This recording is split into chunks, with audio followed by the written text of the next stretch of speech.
فاتحة رجلين، مع أن الشعب الجزائري معروف بحرارة الطبع وسرعة الانفعال. وفي تاريخ بعد سقوط الأندلس كان له أدوار مجيدة في محاربة الغزوات الصليبية. صحيح وقع في النهاية تحت الاحتلال، العالم الإسلامي كله في حالة انحدار للأسف الشديد، لكنه الحق بالغربيين هزائم. وهزيمة وادي الملوك اللي قتل فيها كذا 4 من ملوكهم، هزيمة تاريخية قصمت ظهر الصليبيين وأبعدتهم عن الشاطئ الأفريقي فوق 100 سنة وكسر.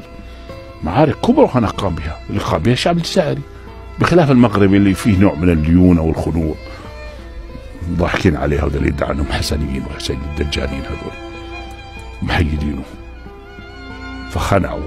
هذا شعب عزيمة وقتال، أصيب بصدمة بعد هالعملية الآن. يعني لازم تنتظر هذا الجيل يموت حتى يجي عندك جيل يستعد يضحي ويقاتل من جديد.